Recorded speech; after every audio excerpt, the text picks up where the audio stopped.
is towards the northwest and so on southeast trades. The trade winds are consistent in their direction since they blow from the cool subtropical latitudes to the warmer equatorial belt. They pick up a great amount of moisture while crossing the oceans. Trade mills bring heavy rainfall to the eastern coast of continents lying within the tropics. Western coast, however, do not get rainfall from these trade winds. Westerlies. The westerlies blow from the subtropical high pressure belts towards the subpolar low pressure belts.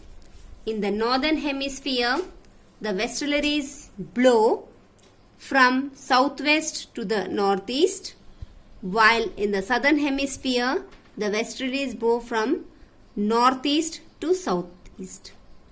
The direction and strength of the westerlies is not as constant as that of the trade winds. It's not constant, and here trade winds it is constant. Polar winds. The polar winds blow in the Arctic and Antarctic latitudes from polar high pressure belts towards subpolar low pressure belts. They blow from northeast towards southwest in the northern hemisphere and from southwest towards northeast in the southern hemisphere. The polar winds are extremely cold since they blow from ice-capped polar zones. Periodic winds.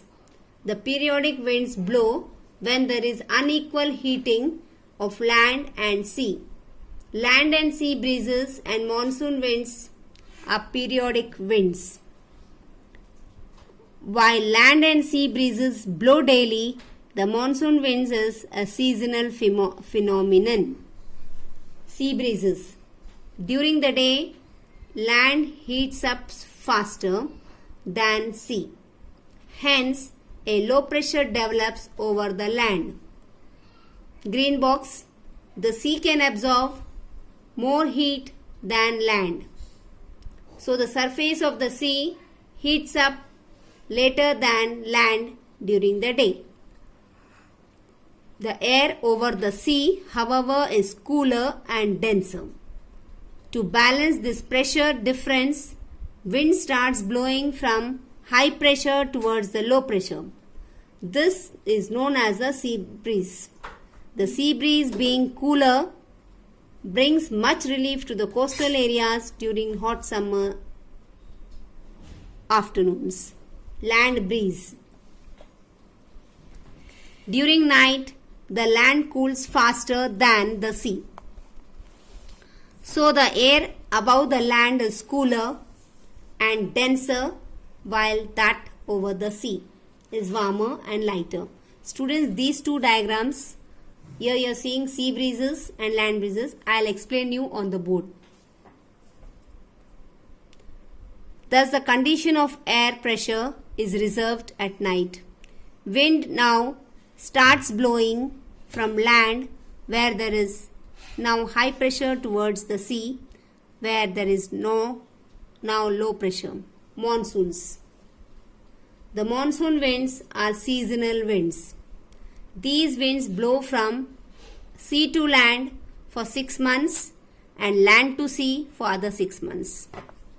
The monsoon winds play an important role in the Indian climate system. Local winds. Local winds originate due to various reasons. These winds have a significant impact on the temperature of a place.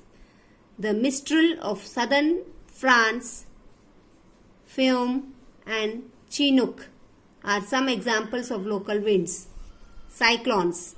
A cyclone develops when there is low pressure at the center and high pressure around an area in the atmosphere.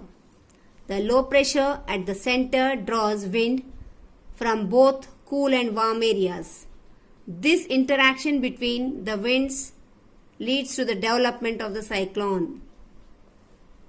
tropical cyclone develops over 8 degree to 20 degree parallel to latitude in both the southern and northern hemispheres.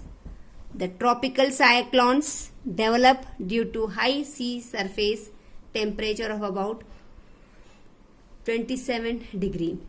These are almost circular in shape with very high velocity, winds spiraling in towards the low pressure center.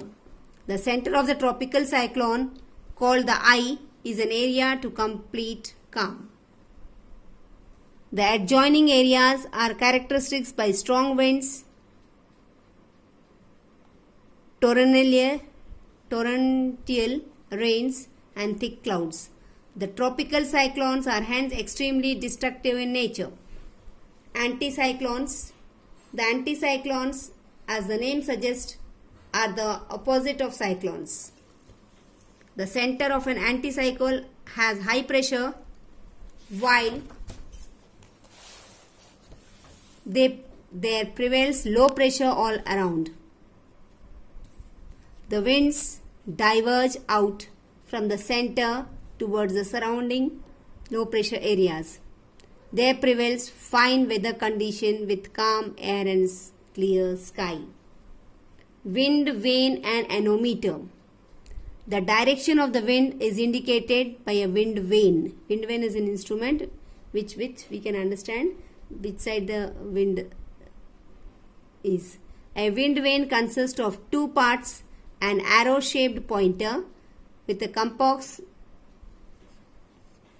point showing the north, south, east and west directions. The arrow or the vane is fixed horizontally to a vertical shaft.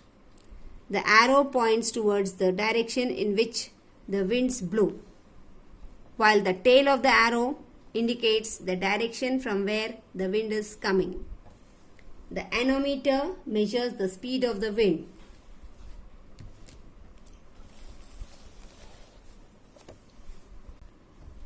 I think you understood what is wind vane. It is an instrument which measures the wind, and anemometer measures the speed of the wind. With this, we have completed the chapter. I will explain the two short diagrams on the board, and then we will do the exercises.